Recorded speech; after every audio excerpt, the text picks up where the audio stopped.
For generations, the very mention of wickedness, perdition, promiscuity, and sin immediately conjured vivid images of Sodom and Gomorrah.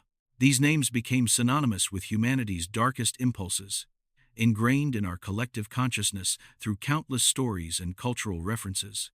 Indeed, their infamy has been immortalized in art and literature.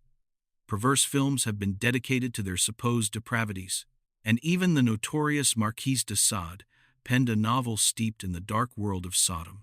Such narratives offer a stark glimpse into the chilling perception of these cities throughout history. For far too long, and in a manner both crude and deeply derogatory, individuals engaging in sexual activity deemed outside the narrow confines of reproduction were branded sodomites. It was a pejorative, an offensive label used to condemn, based on personal preference or sexual orientation, a practice now widely censured. Yet, simultaneously, Sodom and Gomorrah also served as powerful, terrifying examples of divine punishment. They embodied the chilling doctrine that disobedience, a divergence from prescribed conduct within the established religious institutions, would inevitably invite celestial wrath. As these tales echoed through the ages, an immediate, urgent question began to form in the human mind. Could any of this truly be factual? Was there once a city of sin, a place condemned for its iniquity, its malevolence, its boundless promiscuity? If such a place existed, what was its true story? Where might its ruins lie hidden? And if it did exist and was utterly destroyed, how exactly did that cataclysm unfold? Was it all merely an elaborate legend, or did something far more tangible transpire? This profound inquiry has haunted humanity for centuries. The concept of divine retribution and the possibility of discerning its very measure. Treatises were written, theories debated, but the historical reality remained elusive, largely due to the technological limitations of past eras. Before delving into the modern search for these lost cities, we must first trace the origin of the story itself. Where does the narrative of Sodom and Gomorrah truly begin? It is crucial to understand that the primary account of these cities emerges from the biblical book of Genesis. While whispers of similar tales can be found scattered across other ancient regions, even beyond the Hebrew tradition, especially within the vast tapestry of the Middle East, a land cradling some of the most ancient civilizations known to humankind. Consider the venerable cities of Byblos, Sidon, and Tyre, or the sprawling empires of the Sumerians, Assyrians, and Babylonians. These territories, dating back 5 millennia or even 3 millennia before the Common Era, are steeped in history, breathing the very essence of antiquity. It is within this profound historical landscape, specifically within Genesis, that the story of Sodom and Gomorrah first takes root. The cities receive 3 principal mentions within Genesis. The first occurs as Abraham, often regarded as the patriarch of the Jewish people, departs from Egypt after seeking refuge there. He journeys forth, accompanied by his nephew Lot, his devoted wife Sarah, and a vast retinue of people. Both Abraham and Lot are depicted as individuals of immense wealth, possessing vast quantities of gold, innumerable assets, immense herds of animals, and a great multitude of servants and laborers. They were, by any measure, extraordinarily affluent individuals. Their journey led them from Egypt, heading towards the region of the Dead Sea, a truly awe-inspiring natural wonder. The Dead Sea, contrary to its name, is not a sea in the conventional sense, but rather a lake, a remarkable body of water fed by the Jordan River, the very same river where John the Baptist is said to have baptized Christ. This incredible lake boasts an extraordinary salinity, rendering it uniquely dense, approximately 1.24 times denser than ordinary water.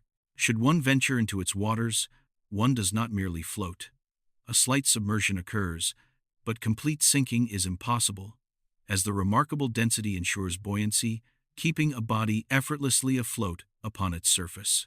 It was towards this unique and ancient landscape that Abraham and Lot made their way. This region, in fact, had been continuously populated for millennia, stretching back deep into the annals of human history. Upon their arrival, minor frictions inevitably began to emerge between the people of Lot and the people of Abraham, a common occurrence when vast resources and large communities share finite grazing lands. It is at this juncture that Sodom is first mentioned.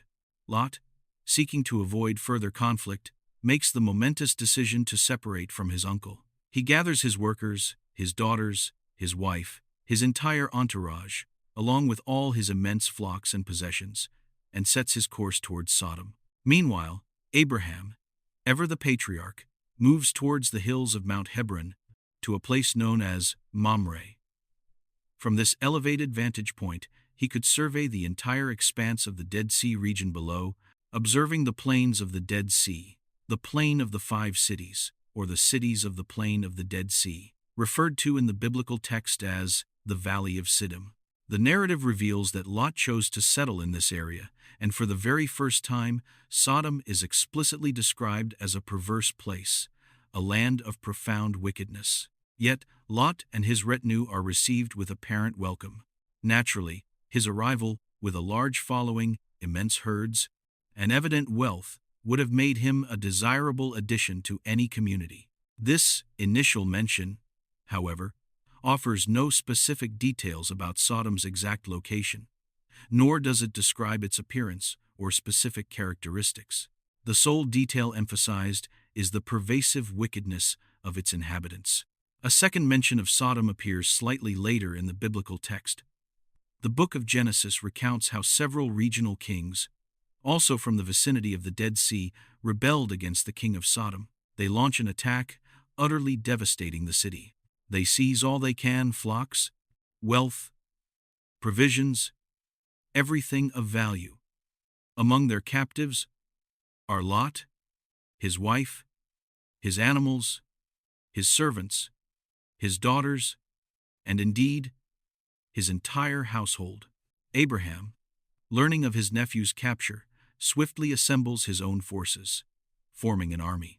He pursues the raiders, defeats them, and successfully recovers Lot, his wife, and all their possessions, along with many of Sodom's inhabitants, who subsequently return to their city. It is crucial to note here that the text merely describes the destruction of Sodom, but also mentions the parallel city of Gomorrah, implying they were 2 nearby settlements. Again, no precise geographical coordinates are provided for either city. The third and most significant account in biblical history unfolds when Abraham, now a very elderly man, sits outside his tent, a typical dwelling of woven fabric for the time. In the distance, he discerns the approach of 3 individuals. Without hesitation, as they draw nearer, Abraham prostrates himself, face to the ground. He has recognized them. 2 are angels, and the third is Yahweh himself, the Creator, standing before him. Abraham, according to the biblical narrative, had known him for some time, and thus understood the profound significance of this visitation. He was acutely aware of their immense power, having witnessed terrible events in the past. Rising, Abraham invites his divine guests into his tent, urging them to accept his hospitality. He swiftly dispatches his servants to prepare freshly baked bread, to butcher an animal, and to cook a lavish meal worthy of such esteemed visitors. During their repast, one of the most charming and humorous episodes in the Bible unfolds. Abraham is seated with the Creator and 2 angels, when one of the angels announces, "We have come to tell you that you will become a father." Abraham, then 99 years old, laughs incredulously, for he knows that physically, it seems impossible. The angel then declares that in precisely 1 year, they will return, and he will meet his son. Abraham's wife, Sarah, was standing just outside the tent, tending to some task, and overheard the angel's pronouncement that she would bear a child. She, too, laughed heartily, albeit discreetly. Yet the angel, without seeing her, sensed her mirth and inquired, "Why did you laugh?" Sarah, flustered and anxious, quickly denied it. No, I was not laughing." But indeed, she had laughed, and it is for this reason that the son born to Abraham and Sarah was named Isaac, a name meaning "he laughs." A humorous, poignant detail amidst the unfolding drama. After this light-hearted interlude and their shared meal, the divine visitors emerge from the tent. Abraham notices that the two angels are now heading directly towards Sodom. He understands the ominous implications. He is not a fool. Yahweh, the Creator, the Almighty, who had conversed intimately with Abraham, perceives Abraham's dawning realization. He then confides in Abraham that the angels are bound for Sodom, because the outcry against the city has become so great, and they intend to investigate. The complaints, the pleas of the faithful, had reached the heavens, prompting this divine inspection. Abraham, discerning that this investigation meant inevitable destruction, begins to negotiate with the Creator himself. Will you indeed sweep away the righteous with the wicked? Abraham challenges. What if there are 50 righteous people in the city? Will you still destroy it? The Creator assures him. For the sake of 50, I will spare the city. Abraham presses on. What if there are only 45? Will you destroy it for lack of 5? No, the Creator replies, for the sake of 45, I will not destroy it. Abraham persists, reducing the number further. What if there are only 30? No, says the Creator, for the sake of 30, I will not destroy it. And with a hint of divine exasperation, the Creator concedes, for the sake of 20, I will not destroy it. Finally, Abraham, perhaps sensing the limits of his audacity, ventures. Forgive my persistence, but what if only 10 are found there? The Creator grants him this last request. For the sake of 10, I will not destroy it. With that, Yahweh departs. Abraham, however, understood the terrible truth. There were likely not even 10 righteous people in Sodom, perhaps only his nephew Lot. The biblical narrative then continues, recounting how the two angels proceed to Sodom. Upon reaching the city, they find Lot seated at its gate, not the gate of his own home, but the main entrance to the city itself, a place of public gathering and judgment. When he sees them approaching, Lot prostrates himself, recognizing them as emissaries from above. He immediately invites them to his home. The angels initially decline, stating they will spend the night in the city square, as their purpose was to witness the city's clamor. But Lot, knowing the depravities of Sodom and fearing for their safety, pleads with them, insisting they come under his roof. Such was his apprehension of the city's inhabitants that he sought to shield his guests quickly. A chilling detail follows. Once Lot had brought the angels into his house, the men of Sodom, young and old, from every quarter of the city, saw their arrival. They gathered outside Lot's door, banging loudly, demanding that he surrender the two male visitors. Lot emerged, imploring them, "Do not act so wickedly." In a desperate and shocking act, he then offered his own daughters to them, saying, "Behold, I have 2 daughters who have not known a man. Let me bring them out to you, and do to them whatever you wish. But do nothing to these men, for they have come under the shelter of my roof." It is a truly harrowing moment, revealing the depths of Lot's fear and his willingness to sacrifice his family to protect his guests.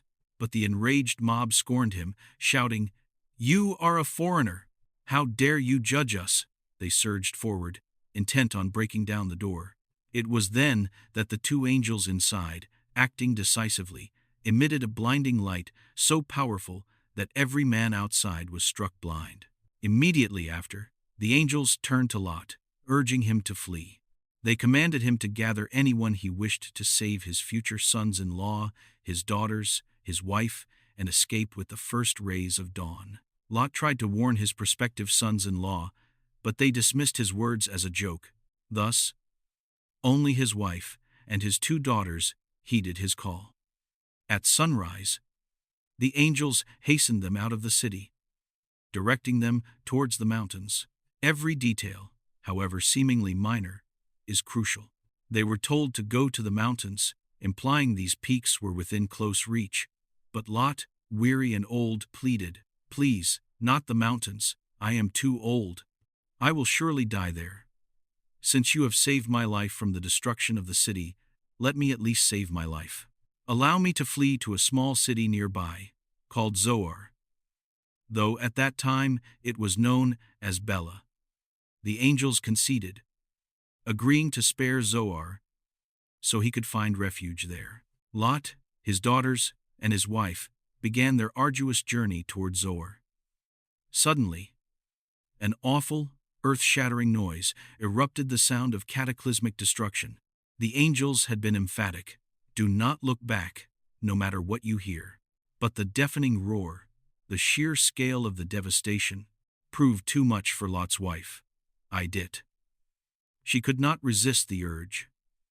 She turned, a fatal glance, and was instantly transformed into a pillar of salt. The others pressed on, eventually reaching Zoar, and what followed there is another story entirely. Early that same morning, Abraham arose from his tent. He stepped outside, and to his sorrow and astonishment, he beheld a horrifying sight. From the cities of the plain, a thick, dense smoke billowed upwards, ascending rapidly, as if from a colossal furnace. This detail, too, Abraham instantly understood. Yahweh had indeed destroyed the cities. The cities of the plain were 5 in number: Sodom, Gomorrah, Admah, Zeboim, and Zoar, then known as Bela. The biblical text explicitly states that 4 of these cities were utterly destroyed, razed to the ground, though some versions suggest even more met a similar fate. This, in broad strokes, concludes the biblical narrative, omitting only a few minor passages, but capturing the essence of the destruction and its preceding events. In summary, the biblical account describes Sodom, before its demise, as a prosperous land with verdant fields, abundant fresh water, and protective city walls. It had once been devastated by invading kings, only to be utterly destroyed a second time, never to rise again. It was a walled city, infamous for its pervasive iniquity and wickedness, ultimately annihilated by a rain of fire and sulfur. Zoar, however, nestled in the same plain, was miraculously spared. For centuries, this narrative has largely been regarded as a moralizing tale, a cautionary legend. In academic and research circles, among archaeologists and historians, it was widely believed to be a myth, perhaps a foundational story for the Hebrew people, or even a legend borrowed from other ancient cultures. One must remember that this entire region, from the Assyrians to the Babylonians, shared and influenced similar cultural narratives. This perspective held sway for a long time, yet a persistent curiosity always lingered beneath the surface. In the late 19th century, as archaeological exploration of the region truly began, strange remnants started to emerge from the earth. Yet, conclusive identification remained elusive. Then, in 1975, a groundbreaking discovery was made in an ancient city near Aleppo in northern Syria, known as ed-Dhra. At an archaeological site called Tel Mardik, an astonishing cache of ancient clay tablets was unearthed. This was no small find. The site was immense, yielding over 20,000 such tablets, comprising the royal archive of the palace. At some point in antiquity, perhaps during a war, the palace had been destroyed, and its records lay buried. Initially, the script on these tablets proved indecipherable. However, the meticulous scribes of 2,500 BCE, that is, 4,500 years ago, had thoughtfully provided a key, an interpretive tablet. The script was cuneiform, based on both Sumerian and Hebraic languages. The archaeologists eventually succeeded in deciphering much of this vast archive. It contained records of daily life, agricultural reports, specific dates, data on resource acquisition, peace treaties, and trade agreements. But 2 tablets, specifically numbers 210 and 211, proved utterly crucial to the mystery of Sodom and Gomorrah.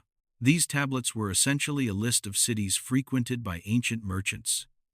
Traders from this Syrian city, near Aleppo, would journey south through the region, reaching the Dead Sea Basin, crossing to the east, and then continuing north. What makes this discovery so compelling is that these were not mythical documents, not matters of faith or religious dogma. They were administrative reports, prosaic yet profoundly significant, dating back 2.5 millennia. And what did Tablet 210 reveal? A list of names of towns, small and medium-sized cities that these merchants traversed. Amidst all these mundane entries, there, inscribed in clay, was the name Sodom. This single tablet, this ancient administrative record, mentioned the existence of Sodom as an established settlement within the Jordan River basin. The news ignited a firestorm of excitement and intense scrutiny. Countless researchers, universities, and experts peer-reviewed the findings, and all concurred.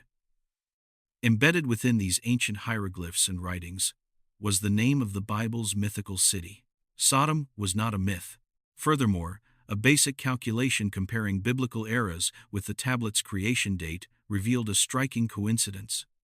These ancient scribes were not inventing tales, they were documenting their reality, essentially conducting a census of the cities their merchants visited. Curiously, however, Gomorrah was not mentioned. This detail is important to bear in mind. Nevertheless, this tablet served as a pivotal clue, partially resolving the first great question. Could these cities, mentioned in the Bible, have truly existed? The answer, at least for Sodom, was a resounding yes, confirming its existence, though shedding no light on its fate. With this newfound validation, archaeological investigations intensified across the region. As previously mentioned, this area had been home to numerous ancient peoples, so new archaeological sites were constantly being unearthed. Each time, hope soared. Surely, this must be Sodom. In the 1960 seconds, when Tel al-Hammam, a site north of the Dead Sea, was discovered, many immediately believed it was the long-sought city, but it stood alone. Its counterpart, Gomorrah, was missing. Moreover, as deeper analysis and further investigation were conducted, it became clear that Tel al-Hammam could not be the biblical site. It was situated too far north. From Abraham's theoretical vantage point in Hebron, according to the biblical narrative, he would not have been able to see the city. This geographical inconsistency quickly ruled it out.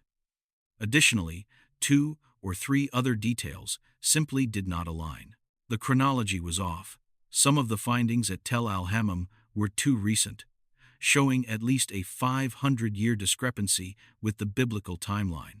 And, crucially, the city did not appear to have been destroyed in the manner described in the biblical text.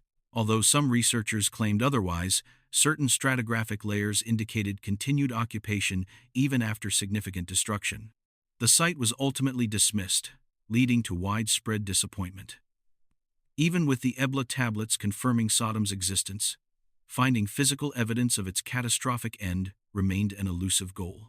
It is ironic that while many focused intently on the Tel al-Hammam region, another, even more ancient site was quietly being uncovered.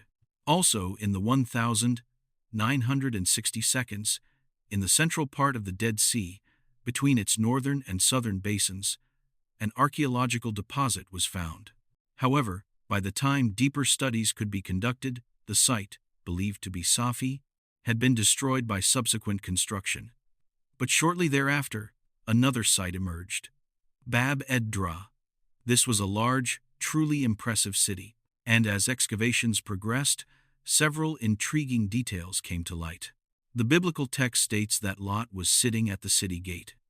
Bab ed-Dhra was, indeed, a fortified city, boasting formidable walls and a clear indication of advanced development. It was evidently a wealthy city, with some houses reaching 4 stories, complete with towers, defensive structures, and sophisticated buildings, including temples. It was a substantial urban center, likely housing at least 1,500 inhabitants, a considerable population for that era. Some even suggest the site was far larger, which is plausible, though initial observations suggested otherwise. Due to extensive erosion, the area today appears poor and arid, seemingly not matching the biblical description of Sodom's prosperity. Yet, A critical detail emerges. Sodom is also described as trading in bitumen, a type of natural asphalt or crude oil that seeps from the earth. This very substance is, in fact, found naturally in this region. As investigations delved deeper, more astonishing discoveries were made.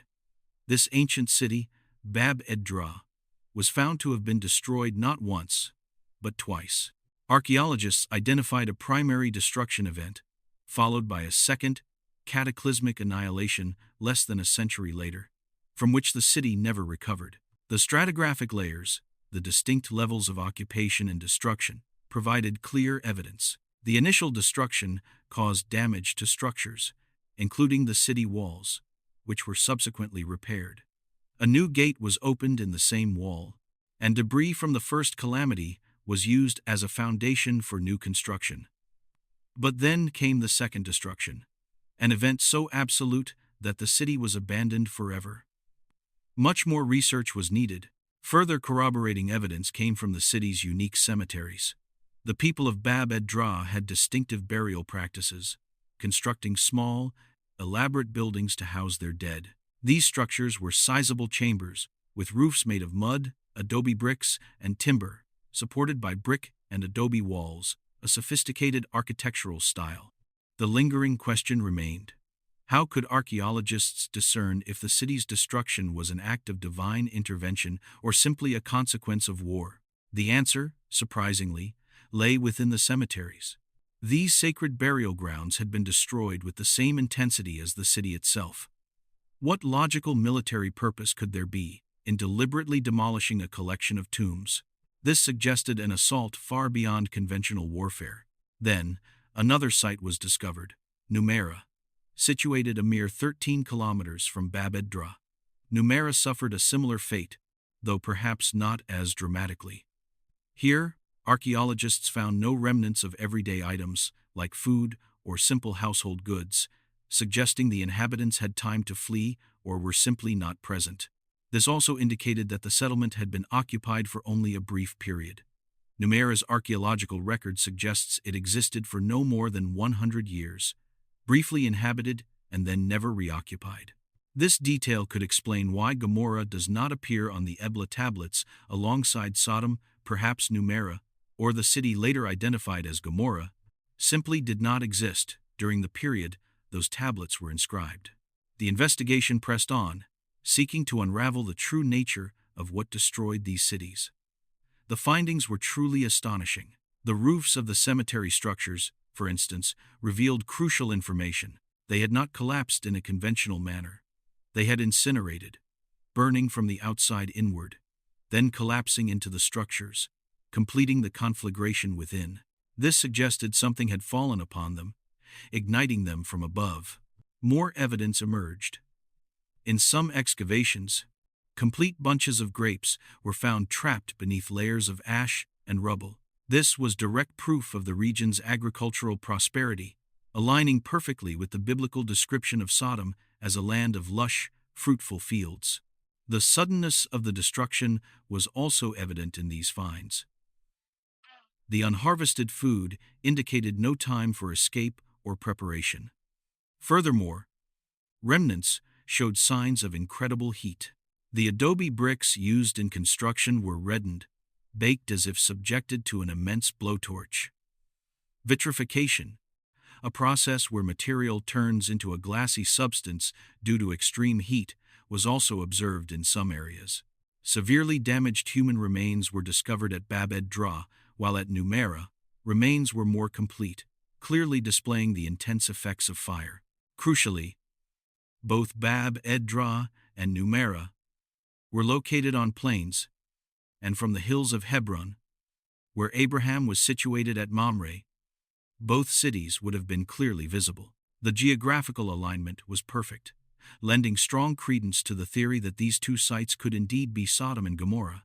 Then, another extraordinary piece of the puzzle surfaced years later. In Jordanian territory, an ancient church from the 7th century was discovered. Its floor bore a magnificent mosaic, a grand map, a territorial chart of remarkable detail. On this map, beside the Dead Sea, a small inscription marked Lot's Church. Legend held that a hermitage had been built at the very spot where Lot settled after fleeing Sodom and escaping to Zoar. Fearing Zoar would also be destroyed, he eventually retreated further into the mountains. Upon his death, a church or monument was purportedly erected in his memory. This ancient map, known as the Madaba map, serves as powerful evidence that, as late as the 7th century, people believed Zoar had existed in that precise location.